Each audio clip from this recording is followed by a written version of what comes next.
Hi, everyone. I am Bill Shireman. I am the co-founder with my partner in politics and the environment, Trammell S. Crow, in This Together.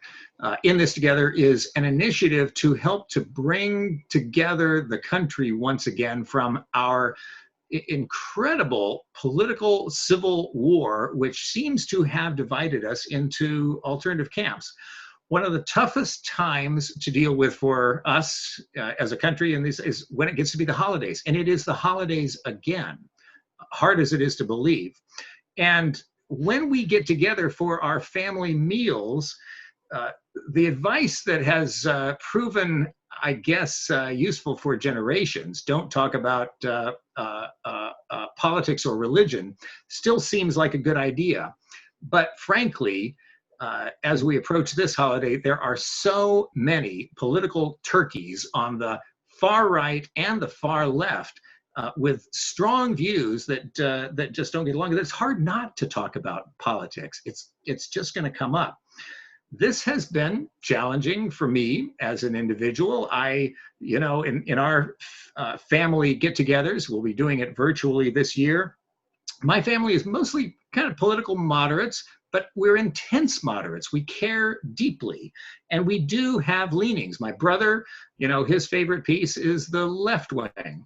My brother-in-law, my sister's husband, he prefers the right wing. I'm kind of, in the middle, so I'm more of a breast man myself. We have differences, but I'm a contrarian, and I tend to argue a little bit more with people, and I'll always take the position that's not represented at the table. So since our conversations kind of lean left for the most part, I kind of lean right, and that gets me into deep trouble. And we've had some kind of difficult conversations. So today we have an expert who has found some ways to deal with this, and I think it'll be very useful to me and my family, and to you and your family as well. Robin Koerner. Robin, you are a humilitarian, correct?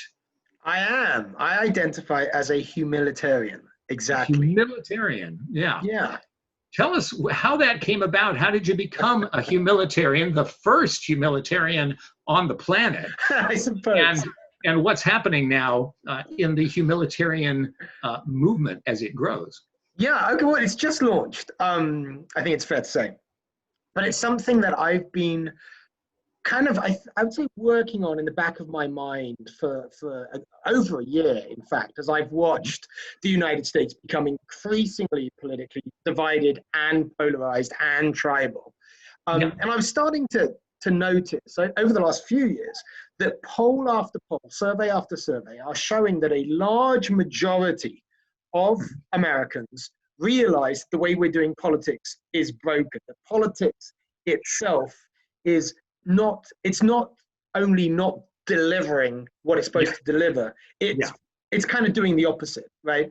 And so you've got literally hundreds of millions of Americans who would like it to be different, but they see no way out, right? It's like, they go to the ballot box, let's say, and they still just have the two big options.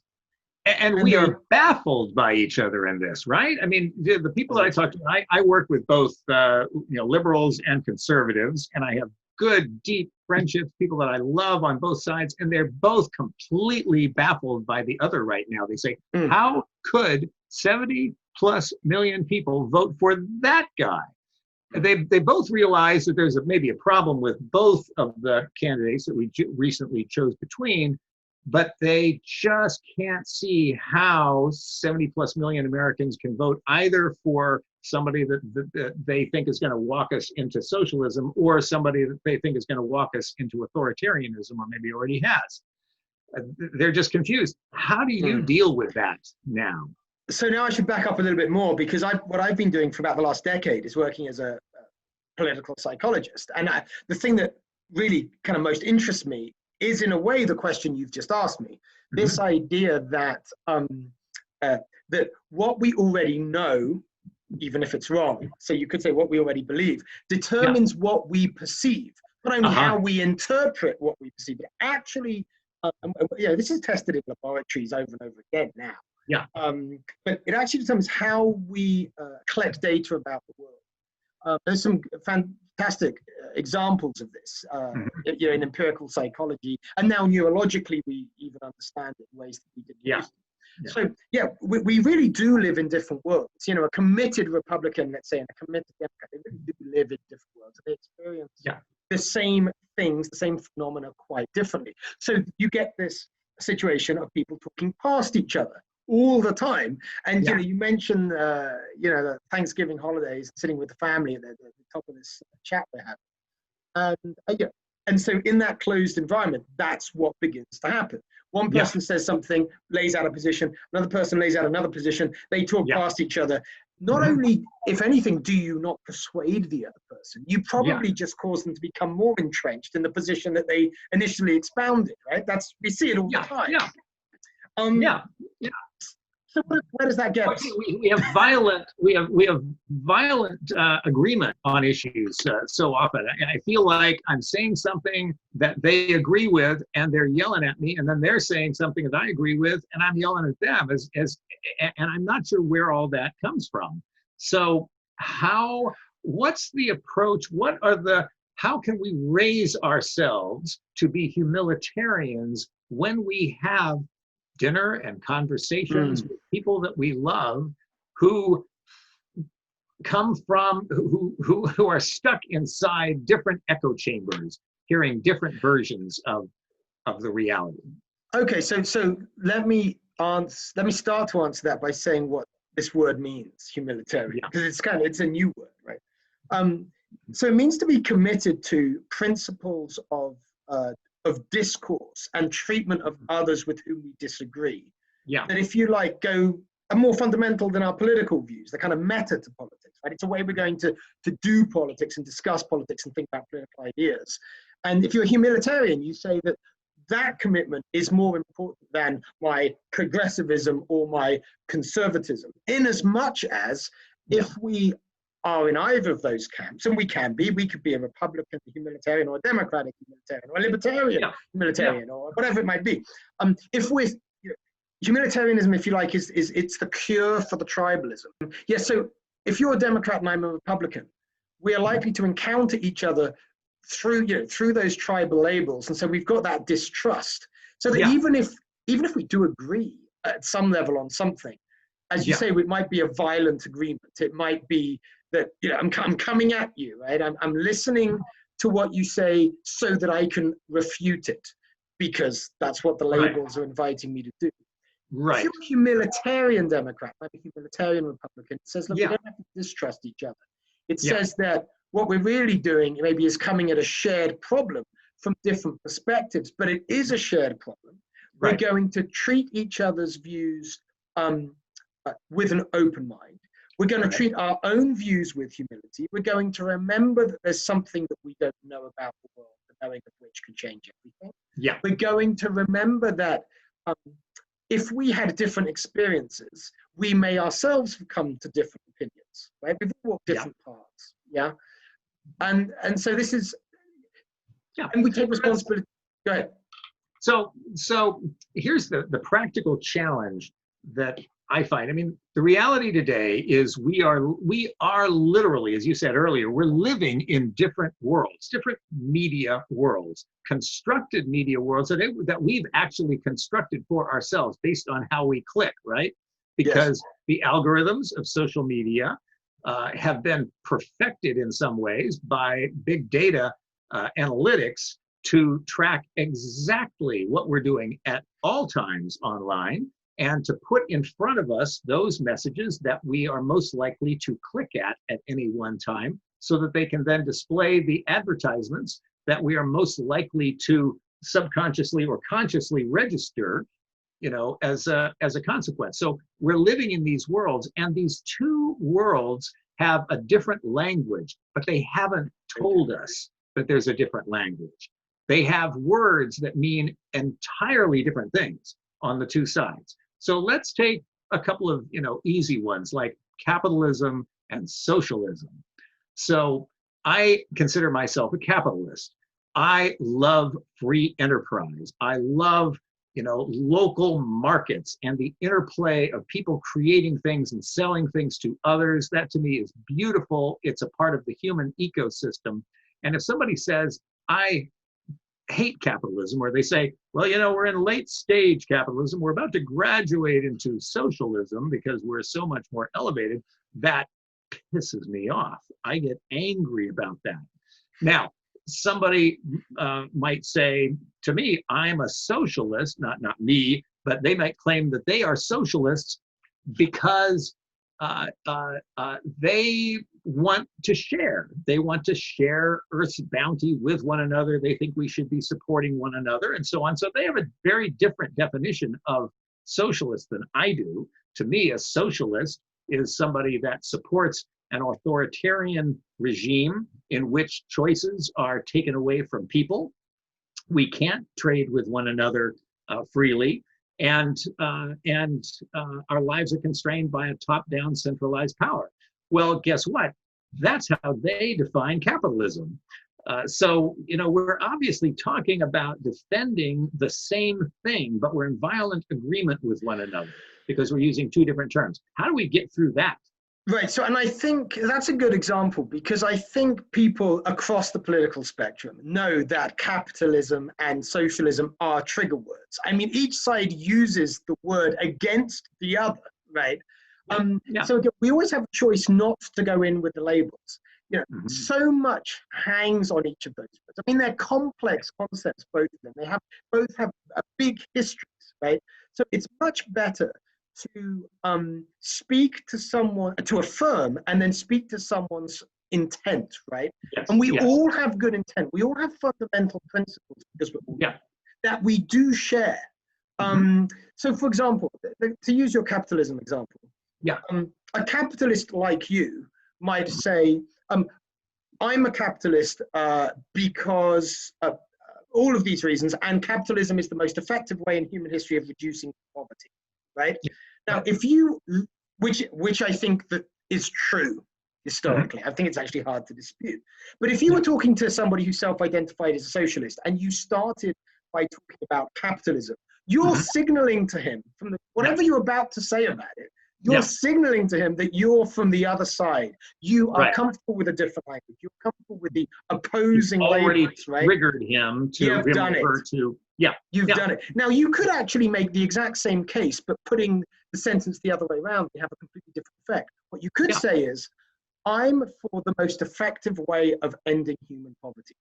Blah, blah, blah, blah, blah. And that is why I'm what I understand as a capitalist. Now, I wouldn't say, I wouldn't use the term at all.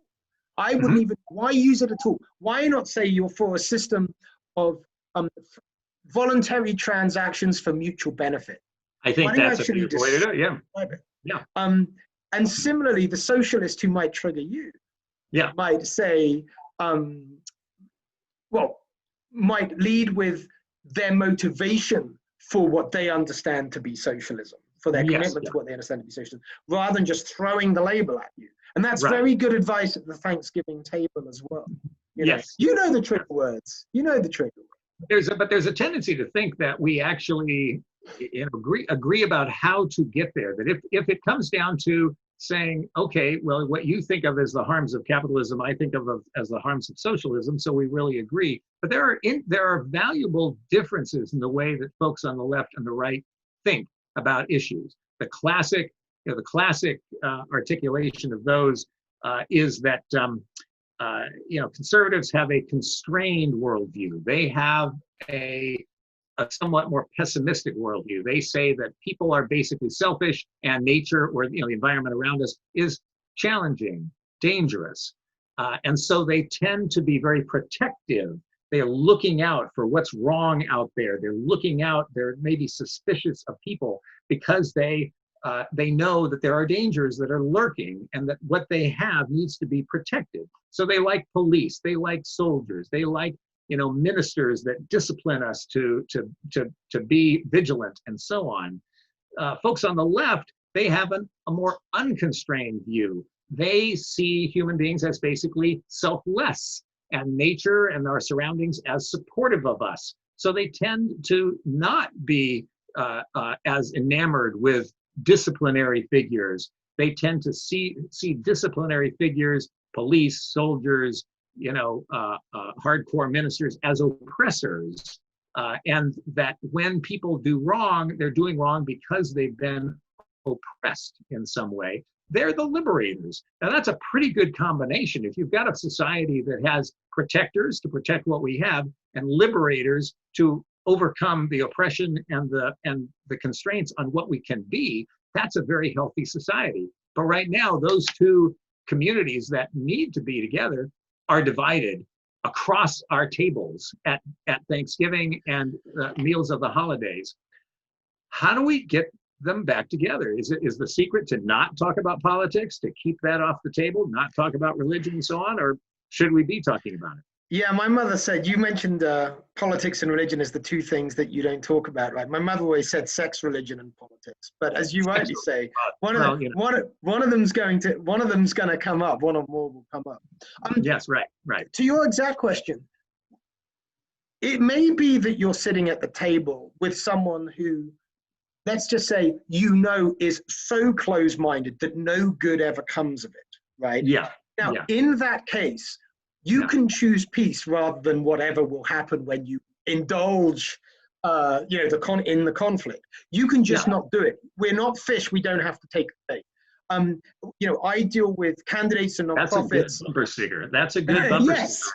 Yeah, we're not fish. We don't have to take the bait. I like that. Yeah. And that's okay, because you can ask yourself, let's say you really believe that the grumpy old uncle's views are dangerous and they need to be challenged, be corrected. Yes, right. We've got to beat that idea down. Yeah. Let's say even you might be right.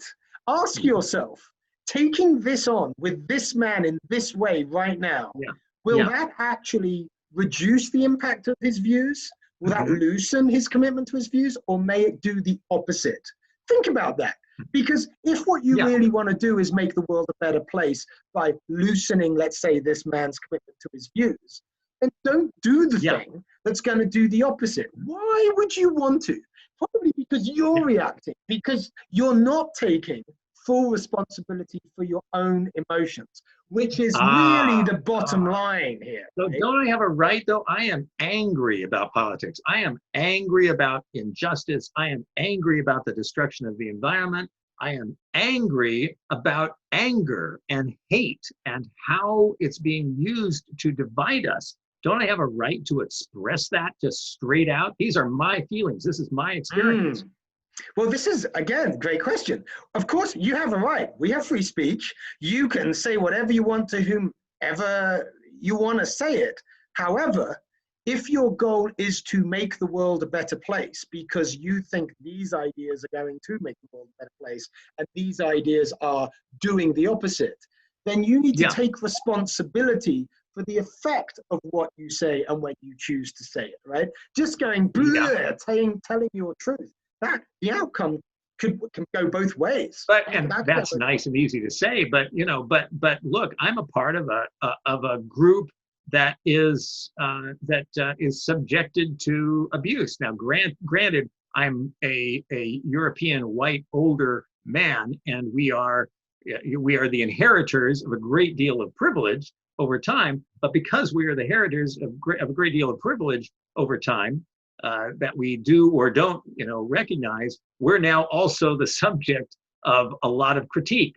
You walk into an audience and you walk into a group, you walk into your family, you walk into your workplace, and suddenly you're an old white man. And all of this avalanche of assumptions about what it is to be an old white man come down upon you. And people see things like that. Well, now you understand what the rest of us have been experiencing all this time. As if now we finally have justice because we're all equally subjected to undeserved hate. How do you not become angry when somebody says something that triggers you at the dinner table? Become angry, but then think about what to do with the anger and where to channel it. That's okay. That's okay. nobody can make you feel something that you don't consent to feel, and nobody can cause you to turn your feelings into one action rather than another without your consent. I think this, again, if you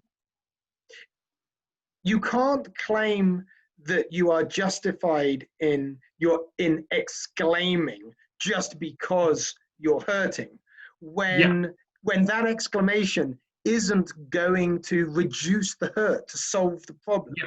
Is it going to contribute to it? Usually it does. You know, if you don't have, you know, just take that moment to, well, I said take responsibility for the emotion, but also take responsibility for the likely consequence. Right. So, you know, as one who also receives those, those kinds of reactions, you know, one of the things I've discovered is we all want to be heard. We all want to be heard. And by heard, I don't mean that, you know, our ears have detected it and our brains have, you know, calculated a reaction to shut it down, but that we're actually felt, that our life experience is respected. And so when I hear someone who I have triggered, my responsibility is to do my best to really listen and hear and feel what they feel, because they're feeling fear and anger because they feel at some level that they're in danger, that their group has become endangered, and that they as individuals, their family has been has you know, come under danger. And I need to let that be expressed and then not be triggered by it to the extent that I can myself at, well, yeah, but I've been hurt too, you know, so that we can actually hear each other. And as soon as we hear each other, suddenly the anger seems to go away. It does, doesn't it? I think you're spot on, Bill. You've got to, you know, and I think we've all experienced this, maybe in some of our cases inadvertently, but when we have actually seek first to understand before seeking to be understood, right? I've got to listen to you, understand what it is about your experience that is causing you to have a certain feeling or make a certain claim, and then reflect that back to you in a way that you will accept, not caricature it, not filter it through my own set of beliefs before handing it back to you, but actually go, okay, let me make sure I'm responding to this person's experience or ideas as they in fact are. I'm going to check I've got them before, you know, but with that so you're person, going to mirror, as they say, you're going to parrot back to them what they said. Now, we don't want to make it kind of mechanistic, so that we're not parrot. You've got to internalize it. You've got to find in your own experience your equivalent, right? Your experiential memory, so that you can call on, let's say, your own empathy to be able to connect to that person, you know, to what's driving that person's fear or sense of injustice. That's usually a big one, whatever it might be. Right. Because we're in mechanisms now where our sense of injustice is quite intentionally triggered in order to cause us to be more vulnerable to advertising. You know, that's what the algorithms are doing. They are intended to make each of us feel like we're part of an oppressed group, and we are, of course. That's not to say that the oppression isn't real, but to heighten that that understanding so that we will respond, look at the clicks, you know, see the advertising that's kind of snuck around the side of it, and finally buy that thing from Amazon that we've been thinking about for a few months. There's a lot of that going on, isn't there? You know, I think you're right to point out that it's harder now for us to be non-tribal because of these things. But remember, even before Twitter, before Facebook, etc., the media inevitably reflected back to us the prevailing paradigm, because all the media can ever do is look at a sample of data or information about the world, and then they have to make a narrative out of it, right? And what are they going to use to make that narrative? Well, they're going to use the assumptions that we all have, that we all share about our politics or our country or our culture. All of those things that we being the consumers of news, let's say, and the people writing and creating news, all tacitly assume or buy into or know about our culture and our politics, even when we're wrong, because Yeah. what else is there, right? Yeah. So, you know, Yeah. so we all need to hold this in front and center in our head when we're receiving information about our country and especially the other tribe, you know, let's call it that, which we need to keep in our head that we're being told more about our prevailing paradigm than about the ground truth, right? Yeah. We've got to Yeah. remember that, right? Yeah. Yeah. Our prevailing paradigm. So I'm not sure I can use the word paradigm at a family holiday dinner. No, you don't So have I'm to. You afraid don't have they to, might but it helps just to know it, shove that right? drumstick, you know. Although, Yeah. you know, but a way you can use the concept, you know, when you're sitting down across from that, you know, irritating, chauvinistic uncle or whatever, say to yourself, right, he's in a different paradigm from me. My job is to try and understand how his paradigm hangs together. Like you actually, you know, you can go into these encounters with the mindset of, okay, this is going to be a great opportunity to practice. It's going to be a great opportunity to improve my skills for understanding those from whom I'm way apart politically. Yeah. Because that makes you more effective as a persuader, as someone who can change the world. Right. Which is what I think we want to do. So here I am. I'm now imagining myself at the meal, and I'm going into a kind of Zen where my core principles of connection with my fellow human beings are coming to the fore, and I'm doing this without making it obvious, because people would have me, you know, institutionalized if I were to do it too obviously. But what's the simple way to go into that mind frame, Robin? I think a couple of things you can say to yourself, and one of them is, no one can make me feel anything I don't consent to feel. And at any point, I can choose peace rather than this. So any point I can choose peace rather than this. Yes. And okay, so I'm going to actively apply that. I'm going to actively apply that this year. And I'll give you one more. Let's make it a triplet, right? Okay. Is the comeback I'm about to give going to increase the likelihood that this individual changes their view in a way that's going to make the world better or not?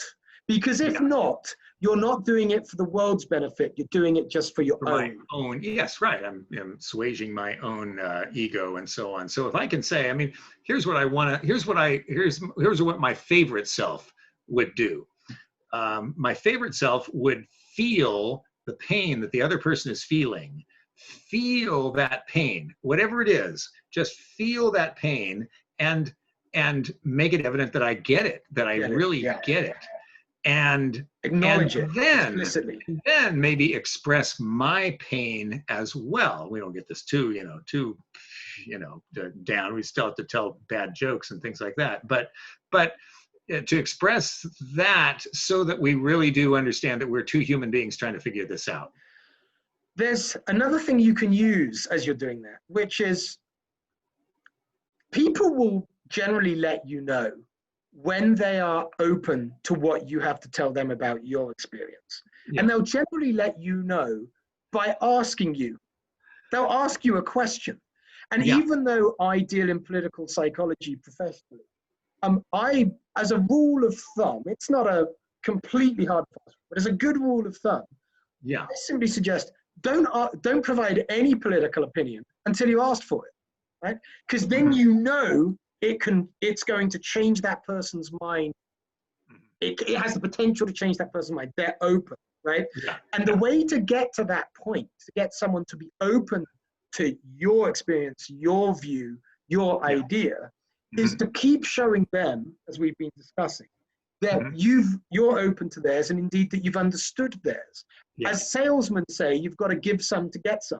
So just keep giving that until somebody's ready to give it back to you. Right. Well, they've certainly given it back to me at times. So that's hasn't always been pleasant. But how, we know the reality is that 70% of Americans really can get along. We can work out our differences. And there's maybe 15% at the far left, 15% at the far right, that they're the warriors and the soldiers who are there to fight for their principles, and maybe that's their job. But the rest of us really can get along, and I think even most of the warriors really can get along. So the reality is, we can have a conversation that leads us to a solution. As long as we're able to set down our weapons long enough to actually engage with each other as human beings. So how do we become humanitarians? How do we declare to others, Robin, that we are humanitarians? Where do we go on the web? Oh, well, there's the question, isn't it? That's always the question these days. That's right. That's right. Where do we go on the web? It's got to be digital. Humilitarian.us. Go to humilitarian.us.